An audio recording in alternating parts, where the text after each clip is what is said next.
han sido más profundos y por el otro lado no lo han sido tan profundos. Y en ese marco me parece que es importante que también nosotros recordemos algo que pasó ayer, un paro general de características muy importantes convocado por nuestro PCNT, que ha de alguna manera generado una situación diferente que ojalá pueda tener una lectura de ese tipo por parte de nuestro gobierno, que en definitiva ese ajuste que se ha estado planteando acá lo está cargando sobre los trabajadores y no sobre el capital. Por eso, compañeros, ahora vamos a recibir al director de nuestro Instituto de Estudios Sindicales, Universindo Rodríguez, para todos nosotros es conocido, aparte es el vicepresidente de la Sociedad Latinoamericana de Política, así que recibimos al compañero Antonio Elías.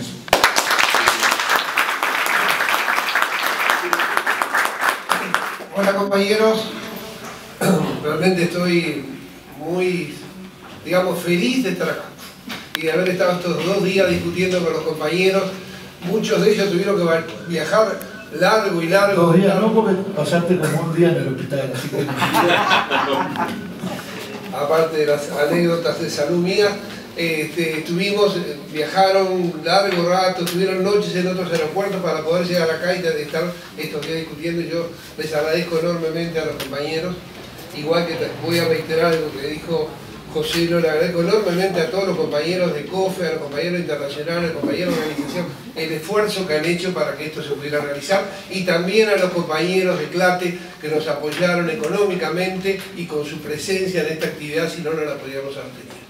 Aclaradas esas cosas, voy a lo que quiero decir. Bueno, el año 2005, uno de los términos para Uruguay que discutimos mucho fue el concepto de gobierno en disputa. En el prólogo del libro, a lo largo del libro, que pueden tener acceso porque lo distribuimos en forma digital, decíamos, se abre un periodo de cambios con un gobierno en disputa por la hegemonía entre el trabajo y el capital. Y era el análisis. Bueno, ahora vino el frente, ahora ganamos y ahora empieza esta disputa. ¿Disputa qué quiere decir? Que en el gobierno evidentemente había posiciones diferentes, pero que la concepción que predominara era o de enfrentamiento o de profundización de la lucha contra el capital o el mantenimiento de determinadas pautas. Hoy podemos decir que no hubo un gobierno en disputa por la hegemonía entre el capital y el trabajo. Hubo un gobierno en disputa por la distribución, por los énfasis que se hicieron en la conciliación de clases. Porque fue un gobierno, el de Frente Amplio, durante todo el periodo. Hasta ahora, un gobierno de conciliación de clases, y lo que estuvo en disputa era qué se le daba al trabajo y qué se le daba al capital. Esta disputa y esta conciliación de clases tiene un aspecto muy perverso en la conciliación de clases, porque es una conciliación de clases asimétrica. ¿Por qué digo asimétrica? Porque los trabajadores tuvimos muchos beneficios, muchos derechos, muchas leyes favorables, consejos de salario, negociación colectiva, foros sindicales, puedo abundar en esto. Pero los empresarios tuvieron la ampliación de las zonas francas, tuvieron la expansión de todo lo que es la promoción de inversiones, se aumentó sustancialmente los subsidios al capital, se hizo una reforma tributaria dual para beneficiar al capital y que expresamente buscaba la inversión extranjera directa. Las reglas del equipo económico planteadas permanentemente son reglas estables para captar la inversión extranjera. Quiero, paréntesis, decir, parece mentira que a un paro de 1 millón de trabajadores en Uruguay se la responda con la promesa de que va a haber una inversión extranjera directa. Eso parece mentira. Porque además de que se haga la promesa que se cumpla, como sabemos con la minería hay infinitos pasos. Entonces, compañeros, tenemos esa situación de conciliación de clases asimétrica. ¿Y cuáles son los impactos de este proceso? En lo económico, podemos decir claramente, profundización del capitalismo. Hoy Uruguay es mucho más capitalista, hoy Uruguay está mucho más extranjerizado, hoy estamos mucho más primarizados. No es la discusión de cambiar la matriz productiva. La matriz productiva cambió para peor. Estamos peor que antes. Creo que no solo en Uruguay, creo que cambió para peor en muchísimos lados. El propio compañero venezolano decía, bueno, se tuvieron que tomar medidas de sobrevivencia, por el cual una zona muy importante se tuvo que primarizar, extranjerizar. Bolivia también. En Ecuador dicen, sí, nos primarizamos para tener recursos para poder redistribuir. Los objetivos serán lo que serán, pero la matriz, o sea, América Latina, estadísticamente, y en la economía mundial, cumple un papel primarizador. Es la que pone la materia prima. Se crea en Alemania, se crea en Estados Unidos, se crea en los países centrales y se manufactura en el Asia. A nosotros nos quedó un papel muy retardatario. ¿Qué pasó en lo económico además de esto? Y lo que pasó en lo económico es que casi no hubo redistribución. Y la redistribución que hubo fue redistribución entre trabajadores. Sí se superó la pobreza, como en toda época de crecimiento. Sí se mejoró la marginalidad, muchas veces marginalidad en aspecto estadístico. Había ingresos que decían, ya está por encima de la indigencia, pero sigue viviendo en el mismo lugar y en las mismas condiciones. Pero estadísticamente, porque se mide por ingreso, pero la distribución del ingreso fue distribución entre trabajadores. ¿Qué es el IRPF? Más del 80% del IRPF lo pagamos los trabajadores, y a los trabajadores que ganan más impuestos al trabajo, a lo que se le grava más, y eso genera una redistribución del ingreso que no es redistribución entre el capital y trabajo, es redistribución entre nosotros. ¿Qué es el FONASA? El FONASA, que es muy bueno, lo pagan los trabajadores, no lo pagan los capitalistas. Esencialmente es un gravamen a los trabajadores, y muy fuerte. Y en muchos casos que tenían derechos a la salud antes y ahora los perdieron. O sea, la tenencia incluida. Pero si este tema en lo económico es así, es porque aquí esta política de conciliación de clases y esta disputa fue ganada en lo que tiene que ver con el modelo por una visión. Y es la única visión que tenía un programa, que es el programa del equipo económico, que no es otro que el programa del Banco Mundial. Y no lo digo como peyorativamente, digo esencialmente.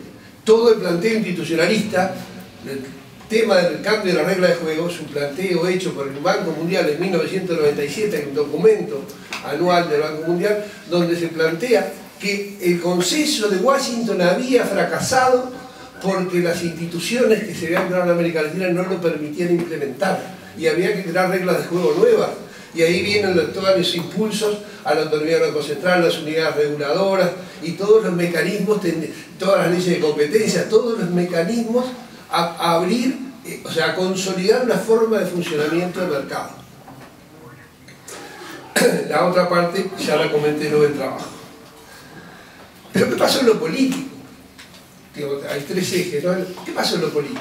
Ganó las elecciones de frente. La ganó una vez, la ganó dos veces, la ganó tres veces. Pero para llegarla a ganar, cuando contaba Roberto, sí, varias elecciones perdidas, en cada elección perdida el programa se licuaba para acercarnos al centro para tener los votos necesarios para ganar. Pero cuando llegamos al gobierno, yo recuerdo que algún dirigente decía, cuando lleguemos al gobierno vamos a hacer lo que tenemos que hacer. Y cuando llegamos al gobierno vamos a hacer lo que tenemos que hacer para ganar las elecciones siguientes.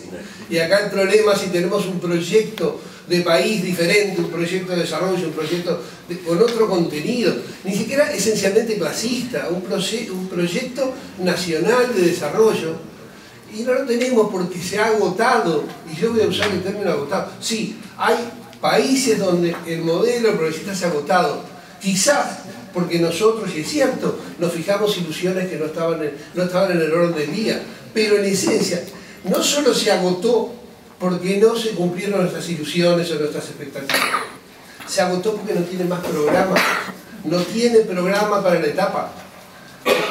Lo que hizo, lo mejor, a mi modesto entender, que hizo el Frente Amplio, hizo el primer periodo de gobierno de Tabaré Vázquez. ¿Por qué? Porque había un programa, aún había claramente un programa. Ya a esta altura lo que hay es respuestas diversas. Tengamos en cuenta que este equipo económico lleva 12 años, tiene continuidad absoluta, no tiene nada que ver con las elecciones, gana siempre. Ministro Daniel Astori, vicepresidente a cargo de la economía Daniel Astori, ministro de Economía Daniel Astori. Las reglas, el modelo y el discurso exactamente el mismo. Vayamos a lo ideológico. en los países como Venezuela, lo que decía el compañero, como Bolivia, como Ecuador, pero hay cosas que ya también venían de antes, uno puede pensar, sí, pueden ser derrotados electoralmente, pero aquí hubo cambios ideológicos, hubo cambio de conciencia, hubo conciencia de cuáles eran los verdaderos intereses. Nosotros no podemos decir en nuestro país que hubo cambios ideológicos favorables a la clase trabajadora, porque el discurso permanente de todos los gobiernos fue que el capitalismo funciona, que tenemos que traer inversión extranjera, capitalismo en serio, recuerden a Mujica, capitalismo en serio y un plato de comida para todos. Yo con eso me conformo, el socialismo es un tema para dentro de 50 años.